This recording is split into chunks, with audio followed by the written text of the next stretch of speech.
Hello, everyone. Thank you for joining us on the nice beach today for our session, Expedition eLearning, using UDL as our compass. We're excited to talk with you. My name is Brenny Kummer, and my Twitter handle is on there if you would like to follow me, as well as a blog that focuses on UDL and tech tools. And I'm Nick Williams, the Director of Technology. Thank you all for joining us. My Twitter handle is there as well.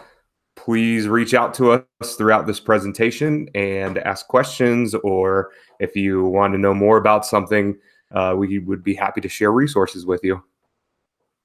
Speaking of helpful resources, you might want to pull up the document that is linked here on this slide. It has our slide deck, any supplemental resources, our contact information again, as well as a couple of opportunities in our presentation to have some interaction. So short little Google Form surveys, just so we can get information from you as you watch through this presentation, and you can see what other people who are also viewing this are saying and where they're coming from and what their experience has been during remote learning. A little bit about us now. We are coming to you from Columbus, Indiana, which is in southern Indiana, as this map will show. And what our district is we have about 11,500 students. We have 19 school buildings, but that also includes a pre-K program, a CET program, and adult ed. We're also diverse in terms of the different races and cultures that enter our schools, and we are 11% ELL with over 60 languages spoken. We actually have a lot of manufacturing in our area that bring in lots of people from all over the world, including the headquarters for Cummins. Currently, we have 13% that qualify for special education, and 45% of our students are free and reduced. So today, we're going to focus on 3 goals, really about going through this journey of e-learning. The first is to identify ways to use UDL to address student and staff variability for remote learning. Everyone has had to kind of jump into this, whether they were ready or not, and really provide the best education we can for all of our students. The second one we're going to kind of focus on is how to implement UDL to remove learning barriers for students and for staff during remote learning. There's a lot of different home situations that lots of different variables that we're all learning about and trying to figure out, again, that best way to do remote learning. And then reflect, look back on what this past 3 months really has been and how we can improve in that remote learning experience through universal design for learning. So let's learn a little bit about you now that you know a little bit about us and where we're coming from. Columbus, Indiana does not look like the background we have right now, but if we could be somewhere, being on this beach would be pretty nice. So where are you joining us from today? There is a link there again to our resources, and just fill out a couple of quick questions there so we can see where you are coming from while you're participating in the summit on demand, and really just getting an idea on your experience with remote extended e-learning, whatever your district decides to call it, because we know that there's some variation there. And if you could travel anywhere, where would you go? Just a fun question in there to get us started. So Brenny, where are you coming from? I think this is a beach somewhere in the world. It was not specific when I picked the filter, but looking at the water, I'm going to guess that it's either in the Caribbean or the Indian Ocean, because usually those oceans and those bodies of water are that really light blue. Oh, it's amazing. I wish I could go there. I think I would pick a beach if I could go anywhere too. So we're anxious to hear where you could travel right now.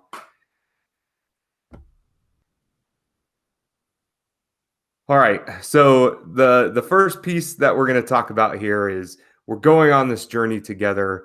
What are the essentials that we need to be ready? And again, not knowing a whole lot about this, we need to have the necessities taken care of, like traveling overseas. You better make sure you have your passports. So some of the things that we have done is make sure that you just get those most important needs taken care of, basic needs. So food, our schools have delivered thousands and thousands of meals to families. We have pickup points at different schools that we've published. The transportation department has helped even deliver some of those goods to those different locations and really help meet just basic food needs of kids, because that is definitely a need that some of our students have right now. And then social emotional support. It is so stressful. Kind of everything that is going on right now creates a lot of anxiety. So our schools have done, and community really has done, a great job of putting together resources. These have been in partnership with some of our local mental health facilities, counselors, and the example here on the right is one of our school counselors that puts up a weekly to almost daily virtual calming room to make sure those social emotional supports are there for our students. All right, so kind of again going back to this, and this would be the next question for you guys is, what initial barriers exist for your districts? And if you look at those for us, this would be my wife trying to pack And me. in a bag I'd be that the big. same.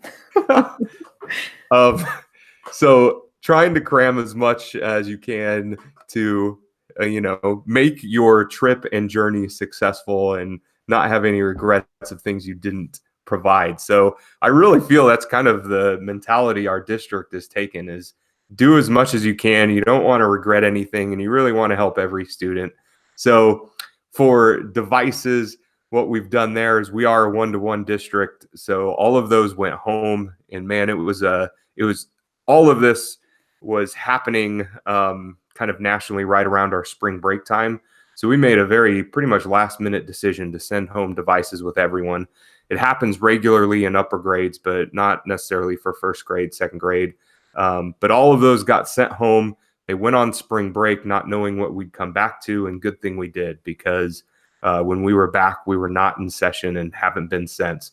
So we know devices break sometimes, need repair, so we set up an exchange for that, and we have swapped out over 400 devices at this point. Connectivity is another big one. We have two areas of need in our district. One is just the affordability of it. So we have families that haven't invested in that and potentially can't. And then we also have a part of our county that you just can't get good service to, and you can somewhat get a Verizon signal. So what we did was we first extended Wi-Fi out of our building. So we pointed all of them to the parking lots so that we can still have social distancing with students and families, but they could park. And actually we had many that would get their food, park in the parking lot, get the materials that they needed on their devices, and start working. But then we also were able to secure around 200 hotspots that we distributed and had them fill out applications, because we got them in different waves. But we were able to distribute those to help families, again, kind of continue learning wherever they are. And material pickup was also available for those where that was the best option. So we had those located at each school and some of those food sites. And then also helping support that, because this is so new to everyone, we had a call center with translators available, and that's where we really focused everything. So we kind of tabled our ticketing system and had staff, students, anybody who needed support with e-learning was to call this. And that's been going on still today. And we've had 4,000 calls right around there come in over 9 weeks, which is pretty incredible to think about. All right, Brenny. All right. So it's really important, I think, that we went over those details first, because you can't just honestly hit the ground running on this and start designing all these lessons without really thinking about what are those initial barriers and roadblocks we need to get out of the way first. If we're really using universal design for learning as our compass when we plan e-learning, even though all of this was just one change after another and you couldn't get a whole lot out ahead of it. It's important that we think about what are those things that we can try to fix on our own first, that we have the power to do that. And if we can try to use the resources we have to remove those barriers to engagement, then we can really focus on the learning environment and addressing the barriers there. So speaking of barriers and learning environment, we know that extended emergency remote learning for a whole entire last part of the school year probably kind of looked a little bit like this animated sheep in the road at first. There were a lot of barriers there, lots of things that teachers were nervous about, students were nervous about. So using UDL as our guide is a really helpful way of framing that in a way that makes it much more manageable and helps you realize that there are things in the learning environment that you have power over that you can try and fix rather than worrying about some things that are out of your control. So that's kind of the mentality that we went about doing this. Definitely we had those moments where we were worried and kind of felt like, what are we going to do? But using UDL as our guide was the helpful way of doing that. So for us, first, it was focusing on engagement. So how are we going to get learners motivated and excited to learn? How are we going to remove any barriers that might threaten that learning environment to them or distract them from that learning experience? So right out of the gate, if you're thinking about your learning management system, whether it's Google Classroom, it's Learning is what we use, Canvas, Blackboard, how can you make that whole environment as simplified as possible? Because chances are, even though you might have used that resource in class with your students, they have a heightened sense of stress about being there in the classroom with you. Things that might have been super clear cut and easy for them to follow in the classroom, you're in a different scenario now, so you can't quite treat that the same. So as simple as possible is key. And a lot of our parents, for our elementary students, this is really the first time they've dove in and started using our learning management system at length, and they were a little unfamiliar with it and were wanting to help their student, but didn't know how. So as clear as possible and simple, minimal clicks to get to resources, the better. So for us, it was thinking, how can I get my lesson resources for the week or even that day right in my learners' faces as soon as they log in? It was also thinking about how can I make sure that my students understand what we're supposed to be doing that day? So making sure my lesson goal is there, that it's accessible to my students. I have it typed out, but maybe I have a video recording of myself as well, because if I'm an elementary school teacher and I teach first graders, they're still learning how to read. So while I might have the goal written out there in a paragraph, that might not be the most appropriate way of framing that goal for them. So a video is helpful there. Also adding in some of those bits that we usually would to capture our students' attention, those fun little videos, the funny pictures, the hooks to grab their attention are just as important when we're online as well. Another key piece is to always put out there the reminders on how to ask for help and where to go, whether that's reminding students they can message the teacher, they can email the teacher, even call our hotline. A lot of our staff, after a few days of fielding answers from families and from students themselves, they started putting our support center, the phone number there in the email, thinking, well, sometimes I'm not able to answer all these students' questions myself.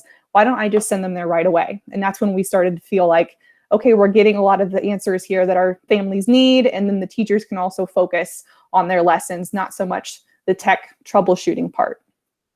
Asynchronous content is also important.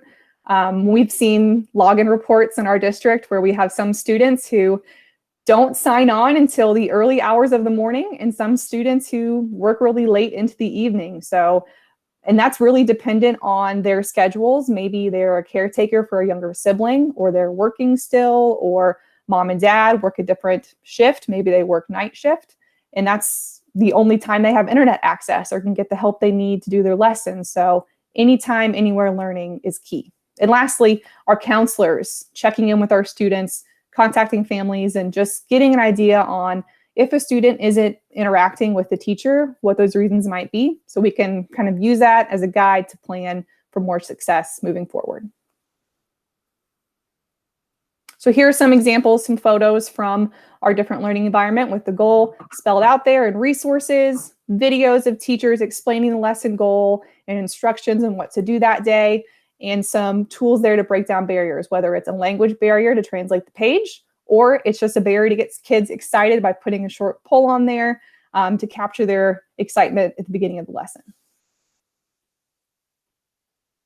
So we're on the road, we're on a road trip, we're getting excited, but sometimes there are additional roadblocks that come up along the way there. And those can be even in terms of representation. So thinking about what resources we use with our students to help them develop an understanding and making sure that those are accessible and universally designed as well. So initially, something we did right away was to make sure that our students had access to some of those paper materials. That was a part of our paper material pickup day. They could pick up textbooks, resources. Our high school students use novels, so that was a way to kind of eliminate some barriers there, especially for some of our students who might not have reliable internet. But other means of making sure that we address some of those roadblocks in terms of representation was putting options. So written and audio, video whenever possible, so that the student is struggling with reading the text, they have those other choices there to develop an understanding. Closed captions in videos they're really essential. They're key. I don't know about you, Nick, but I feel like every time I watch a video now, it's one of the first things I do is turn on closed captions. And I hadn't even really realized how often and how much I rely on that feature until I don't have it. So we want to make sure our students have that too. Our daughters have grown up with it, so it's almost expected when we watch TV that it's on at this point. Yep. And I think that's an expectation we tried to set for our teachers and our staff right away, is try to add that in whenever you can, even if they're doing live presentations like what we're doing right now in this. Well, I guess it's not live for you, but when we're live video recording it right now, we turn on captions, and our teachers were doing that with their slideshows so that the students still had those options there. The example I showed in the last one was adding a translator into the learning management system, or showing students what websites they could go to if they need to use a translator, or helping the student get in touch with one of our translators that works in their school building. And again, providing choice and asynchronous options. So a few examples here that we have for representation. Choice there on the bottom, that's a hyperdoc that has a reading, slides with a voiceover, slides without a voiceover, and a video. Students have lots of choices there in how they can learn that content. They can use one of those or more.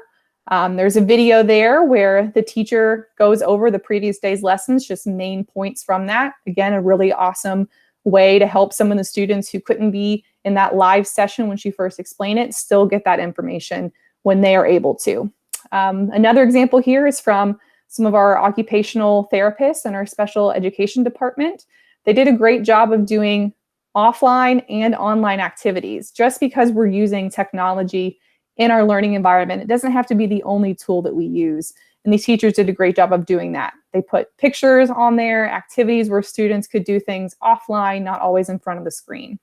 And again, another choice here where students could watch a video or read the text. Different resources, but still working towards that same goal. All right, so we've talked about representation, engagement. Now moving on to how students show their understanding and what barriers there might be there, and how you could use universal design for learning to create a flexible online learning environment for students. Key things to note here, ways to remove barriers for action and expression is, again, providing optimized choices. And really it's focusing on the goal, not the tech first. So the lesson goal, you don't have to throw all of these fancy tools out there. And that's not actually the most accessible way for students to show their understanding, especially when we're not there to explain to them, this is how you use that tool. So quality over quantity is key when it comes to this, especially in terms of tech, and provide students with choice. It doesn't have to be a smorgasbord of assessment choices. It can be a few optimized ones, and then kind of get students feedback from there on what activities they preferred, maybe which ones they struggled with, so you know moving forward. No tech, low tech, and high tech, really that helps with our learners being the architects of their own learning. They have choice in what they can do, and maybe the offline option is something that's more exciting for them, but that also addresses a really key thing, and that's that internet variability. Even though we really tried to remove that barrier as much as we could by giving our students hotspots and extending our Wi-Fi signals, our Wi-Fi isn't always the most reliable thing in the world. There are some students who maybe they run out of data, or it loads slower. So by putting choices in there that don't require as much bandwidth, then we still give those students a means to participate, and there's a little bit more equity in that.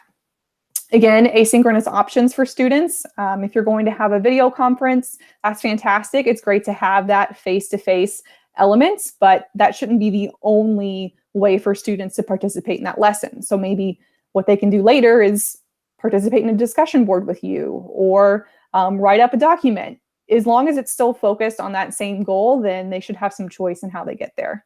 Checklists are something that our staff have found to be really, really helpful during this time. One of our English teachers at the high school, who is also presenting in this online summit, had mentioned when I was talking to her that I gave my students checklists as kind of something, they're juniors. I didn't know if they would need something like that to help them organize their work for my class. But when I got their feedback after that first few weeks of e-learning, they said, please do not get rid of the checklist. That is something that is helping me know what I need to do each day. I'm targeted, I'm focused. It doesn't take me forever to do your lessons because I know exactly what I need to do and where to go to find those resources.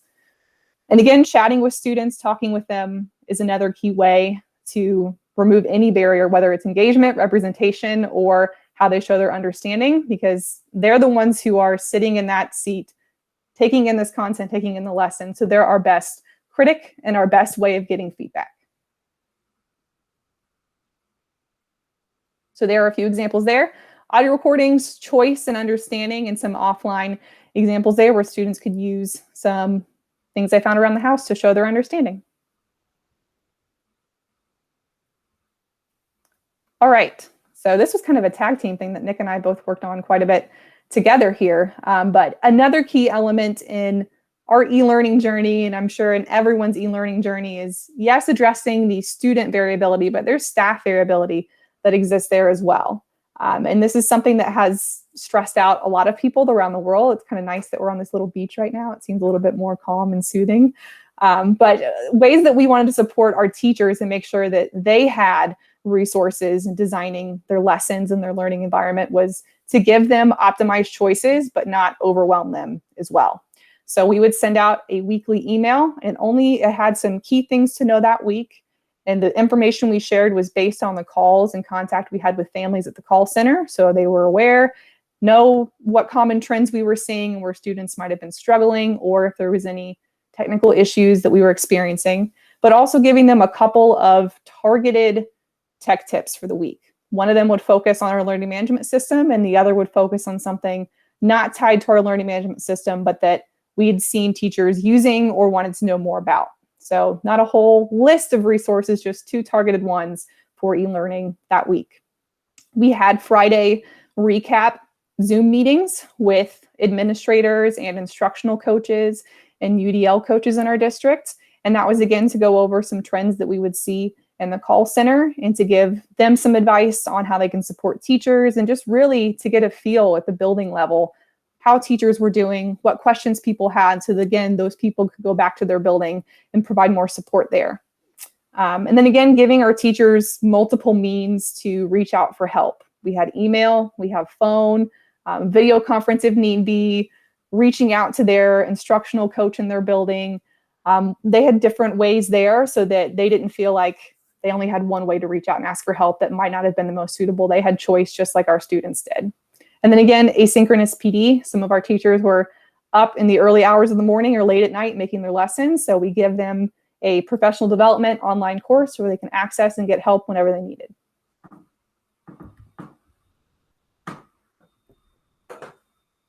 All right, so thinking about your journey through the pandemic and remote learning, try to think about 3 roadblocks your school had to navigate through. Maybe not your most challenging, but maybe whatever you'd like to share. But again, use the link provided. We'd love to hear kind of some of the challenges you guys have had to overcome along the journey, unexpected roadblocks. I would say that using UDL as our guide for online learning has been tremendously helpful in having a very consistent message all the way through. We didn't have very many pivots, if any, really, in terms of instructional best practices online. So it's been there from the beginning in terms of keeping things simple. And I think Brenny probably had asynchronous on every slide there. So thinking about those students who may not be able to log in at 10 a.m. to jump on something, making sure that they're not being punished by any means if they can't do that. So overall, it's been very helpful to use UDL as a guide through all of this. All right, so this kind of last piece we're going to talk about is reflection. Our last day of e-learning was Thursday, May 21st, and we are recording this pretty much right after. So we have just finished this, and we're reflecting and then also planning ahead to the unknown of next school year. So Brenny and I are going to talk through this with you guys. And again, thinking about where we've been, what we want to do, and where we want to go. So go ahead, Brenny. The best part of any vacation is when you get back and you're kind of like, oh, it's over. How can I plan the next one, right? Yes, so it's even more fun. So now that we've had this e-learning journey, if we have to do this again, how can we make this even better than what it was this time? So some things that we've learned along the way, it's been lots of lessons learned, even though we used UDL as our guide, and it helped eliminate a lot of barriers for us. There's definitely some things that we would do differently. And now we know because we've been through this. Focusing on the goal first, not the tech, has been key. It's been helpful for our teachers to realize this too, that in the early lessons, maybe they put too many tools out there and they got the feedback from the students and they realized that was too much. Maybe I should have scaled it back a little bit and really pick some tools that my students were familiar with before I tried to put new content and a new tool in there all at once. Personalization. When we've had e-learning days in the past, it's just been a couple of days for a snow day, or for us, it was for flooding in our city and in our county. When you are not having that human side and that human part of teaching, being in the classroom with your students, which learning and teaching is very human. It's all about relationships. That's the beautiful part about it. When you don't have that same environment, it's really important that you find ways to still have that given the circumstances. So for our teachers, it was putting videos of themselves whenever they could. It was offering that option to have a video conference, or teachers putting video comment feedback on student assessment. So it's like they were still having that conversation with the teacher about what to do next on that assignment, or how they performed and how they could do better next time. It's even as simple as adding a little Bitmoji cartoon of yourself into your slides that day so your students kind of still see you. And again, along those same lines, the importance of social interaction. School is a very social place. We have those handshakes with our students in the hallway, those little small chats with our staff members in between passing periods, and department meetings and things after school. So it's important to still have opportunities for social interaction, whether that's an ongoing discussion board or a video conference, or just little check-ins with students during the day just to see how they're doing. We've learned that you cannot really put a price tag on that. It's some of the most important things we've learned through this is that social interaction is what has been keeping all of us going. Flexible deadlines are important too, because this was an ever-changing situation. Initially, I think we had documentation that said that we were going to do e-learning until this day, and then within hours of us making that decision, the governor changed his mind. So the importance of being flexible is something that we've definitely learned in this, but flexible deadlines too, because students have different home situations, different variables that they're juggling. So it's much grace and understanding as we can give them in terms of when things are due, the better we all are in the end. We all benefit from that. Brain breaks, being online or offline, are also key. A lot of our students have spent hours and hours in front of their device. So building in those structured breaks are key. Now, all of our students will have that self-regulation and the skills to realize I need to get away from my device for a little bit. That's why I don't feel so great, or I need to go outside or just stand up for a little bit. Structuring that as part of your lesson is something that a lot of our teachers have realized that's something I should have done from the beginning. And something that I needed as a teacher too. It's something that I know that I felt like I needed, and I'm sure Nick probably needed when we were working to support e-learning. ELL support. We had translators in our call center. But when we moved our call center a little bit more off-site, that looked a little bit differently. They were still checking with families, but they were very involved in this for us. And I think if we have e-learning moving forward, getting even more of our ELL translators there to support us would be helpful, just so we can really make sure that we're providing as much support as possible. And then as well, equity of access for everyone. We are one-to-one, so every student has a school-issued device in grades 1 through 12. Our kindergarten students didn't necessarily have the same setup as our other students. We had a lot of teachers who had mailed or had kindergarten families pick up paper resources.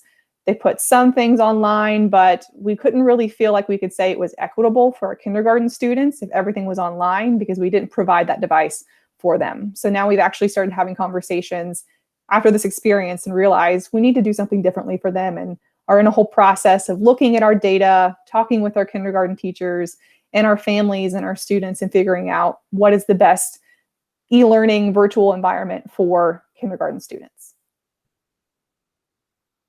All right. So kind of another lesson learned is just that you're constantly trying your best to break down those barriers using, again, kind of UDL as your framework. So providing instructional videos regularly. So whether it's a screenshot, which is the image on the left of walking through how to actually kind of stroke for stroke on a computer, or this on the right is from one of our PE teachers that involved their children in showing how to do some family workouts and get up and get active. So the videos definitely help, but again, you need options because they may be a barrier for some students who have broadband issues. So options are key, again, due to timing and broadband, especially if they're live videos. And the last bit here, we're talking about the framework and lessons we've learned and tying it into that, action and expression. So what we figured out through this, and partly because our standardized tests were canceled from this. So I feel like our teachers had a little bit of a change, and that they didn't feel like they had to spend time focused on just the test, or prepping students or taking off days right around or after spring break dedicated to testing itself, is that our teachers really were able to create some authentic, worthwhile assessments. So when you want to make sure that your students are engaged online and they're not in your building for a set 45 minutes in your classroom, or if you're an elementary teacher, during that 90-minute block that maybe you have them for English language arts, you figure out what things are must-dos I need to have them do. I don't have to build in some of those other things that would fill that time. What are some things that are really true ways to help them reach that learning goal? So a lot of our teachers realize that those are things that they should focus on even when we move out of this, is using a lot of those authentic assessments, whether that's creating podcasts or doing things outside or instructional videos. It varies, but I think it shed more light on what a meaningful assessment is.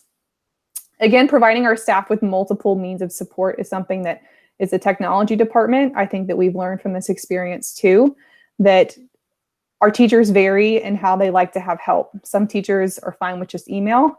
Other teachers need that face-to-face interaction with you. And so a way for us to provide that was to have them talk with the instructional coach in their building through a Google Meet like this, or Zoom, and give them the opportunity to have that. And some teachers really wanted to use the call center and get help there. So as long as you put those options there, they will take them and they'll utilize them, and then everyone benefits from that.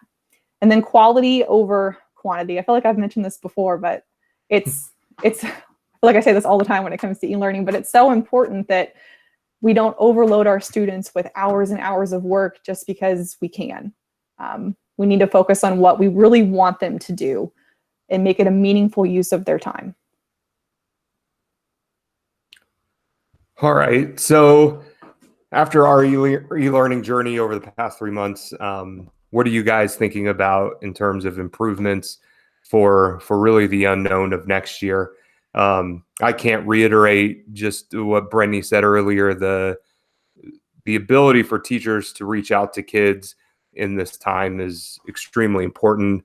I have two daughters that have just completed 9 weeks of e-learning, and the notes that teachers sent, most all of our schools did some type of parade where the teachers would go by all the bus routes to see kids. All of those little things add up and are very meaningful for our students and also for staff, just in terms of, again, kind of refocusing on what they're doing and why they're here. So we'd love to hear from you in terms of what you're thinking about for next year, as we've already started kind of pondering how we can improve our situation that we have. So these are some additional resources that we'd like to share with you, and these are all in that Expedition eLearning bit.ly down below as well. Brenny has a fantastic blog that she's put together with lots of good resources, helpful for e-learning and otherwise. She's also put together 2 websites that we utilize. One is the e-learning website for the community, which it includes community partners, which we didn't even mention, but a lot of our town has kind of opened up Wi-Fi spots too for kids to have access, and then one for staff, which is different. And then I've kind of put together a timeline of our story so far with COVID-19 and our data from the LMS, from the call center, and from device exchange as we go through it. Still kind of going through that and updating it as we go. And then both of us have drawn inspiration from UDL in the Cloud by Katie Novak and Tom, her father. This book came out several years ago at this point, but has really, again, kind of refocused what we think about online cloud learning through UDL. All right. Well, again, thank you for joining us. We hope you were able to reflect, pick up a few things along our journey with us. Unfortunately, I'm not really at a beach, although I'd like to be. But we'd both like to reiterate that empathy, flexibility is the number one thing you can do for your students and for your staff right now. So continue doing that through the summer, and as we head into the unknown of the 2020-21 school year. But we'd also love to hear from you. So please tweet at us or message us on Twitter, and we'd be happy to kind of share thoughts and collaborate as we can in this time. But thank you for joining us. Thank you.